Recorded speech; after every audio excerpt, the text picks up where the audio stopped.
नशे व फराज थी, यानी इंटर में साइंस जी में उर्दू ना लेते। वैसे भी उर्दू हमारी मादरी जुबान है और है कि हम इतने फास्ट जिसको हमसे अच्छी उर्दू किसी को नहीं आती।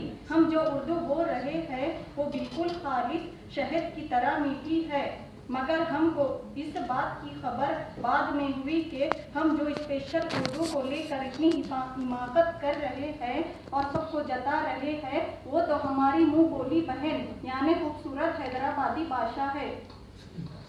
हुआ यूं कि हम रोज की तरह क्लास में आते और किसी से बकबक यानी बात नहीं करते, क्योंकि बड़ा फख्र था हमें हमारी मुंह बोली बहन पर, जैसे खुद आर्याओं को था।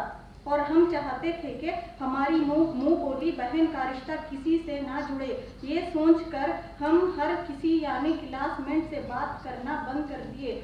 फिर बाद में हमारे दिल में ये ख्याल आया कि कहीं हमारे चुप रहने की वजह से हमारे क्लासमेट हमें गूंगी ना समझे, तो जुबान है कि रुकने का नाम नहीं लेती बल्कि मेंढकों की तरह टरटराई जा रही थी। तो हमने बातों ही बातों में हौ लगा दिया।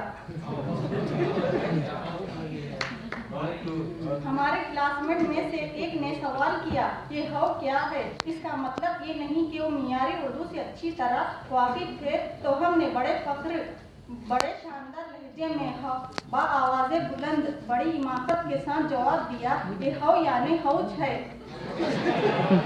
क्लासमेट हैरान रह कर आए करने लगे। उसी दिन से हमारी मुंह बोली बहन का भांडा फूट गया। उसके बाद से हमारे क्लासमेट हमारे बोले हुए जुमले को तवज्जो से सुनते, मगर किसी की भी मजाल नहीं कि वो हमसे आकर सवाल करे। हाँ, थे ही हम इतने शरीफ और है भी हमारी मुंह बोली बहन हम पर जहाँ भी देखो टपक पड़ती है, तो हमें खुद कानों कान खबर नहीं होती कि वो हमारे मुंह में दाखिल होकर भी आर पार हो गई है।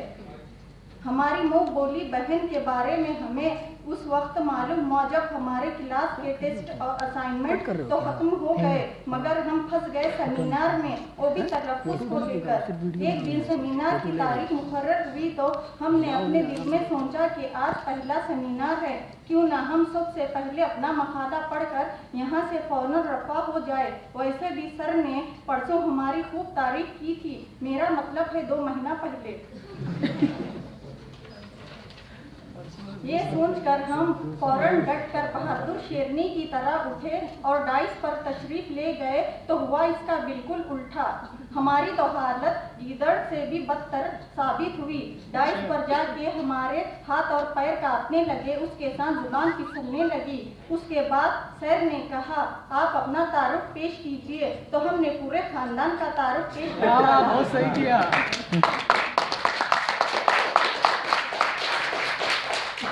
जैसे कोई फिल्म एक्टर ने भी अपने इंटरव्यू में इतनी तफसील ना दी होगी। उसके बाद सर ने कहा, बीबी आप जाकर अपनी सीट पर बैठ जाइए, पहले सबके मकाले सुनिए फिर अपना मकाला पढ़ना। हम खामोश बिल्ली की तरह आकर सीट पर बैठ गए। सर ने समझा शायद क्लास के बच्चे फर्मा बरदार स्टूडेंट बनकर बड़ी तवज्जो से मकाले सुन रहे हैं, मगर सर को क्या खबर थी कि उनमें से एक हम भीगी बिल्ली बने बैठे हैं और दूसरी तरफ अपना ध्यान लगाए है, वो भी इस सोच में कि घर में क्या पका होगा। आज जुमे रात भरी मुराद बिरयानी की रात, कल जुम्मा दालचा बघारा खाना, या फिर खट्टी दाल तला हुआ गोश्त, और मीठा कौन सा सेमी का डबल का।